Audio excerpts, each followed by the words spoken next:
to Dollars and Cents with Sheila and Friends. I'm Avon Schools CFO Sheila Glass, and the purpose of these videos is to simplify school finance for our friends and neighbors. I'm here once again with my good friend Sammy. I'm excited to be here. What are we going to talk about today? Safety first.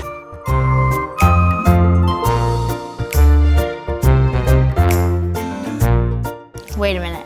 What's going on? We're going to talk about how we pay for construction projects today. So I thought it would be appropriate for us to gear up. Are we going to be building stuff? We sure are. I'm not worried about safety. No one ever got hurt by a Lego. Are you sure about that? Have you ever stepped on a Lego in the middle of the night? Good point. Let's get to work. I've seen lots of construction going around our schools. Good observation. We've been growing, and as more students come to our schools, we must make room. Can you guess how many more students we have now than when our last new school, River Birch, opened 15 years ago in 2010? 500? Not even close. Try over 2,000. Wow, that's a lot of students. How have we been able to fit all of them? We've had to be creative. We've converted offices and storage rooms into classrooms.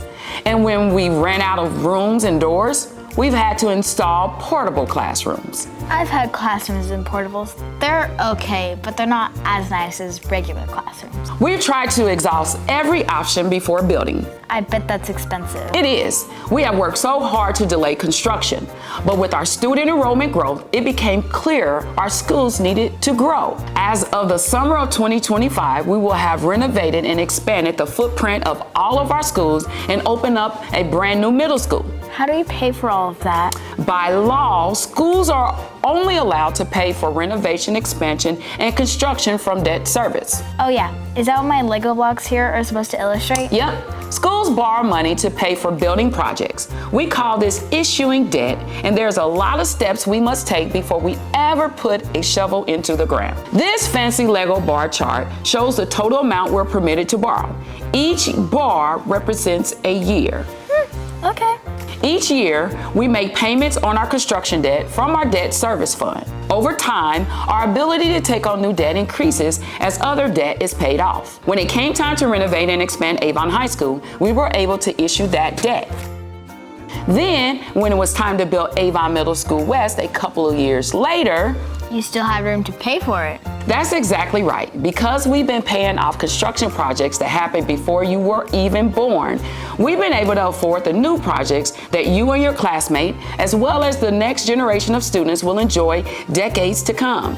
That's interesting, but I have a question. When we talked about property taxes, you told me that our debt service fund comes from the property tax my parents and other people in Avon pay each year. Do new construction projects mean that they have to pay more? I bet a lot of our viewers are glad you asked. Earlier, I mentioned that we can borrow without increasing the tax rate for our taxpayers. One of the most exciting things about all of the work we've done in the recent years is that we have been able to fund it and still lower the tax rate for our friends and neighbors by more than 20%. Not only that, we said our referendum was focused on students and not buildings. So we've not used even $1 from the referendum fund for construction. That's impressive. It sure is. You and your classmates deserve excellent environments where you can learn and do your best work. And it's just as important that we make the very best use of our taxpayers' hard-earned money too. We're proud that we have been able to do both. I've enjoyed talking about construction with you, Mrs. Sheila. Until next time, this is Sammy and Mrs. Sheila, and you've been watching Dollars and Cents with Sheila and Friends. Tune in next time.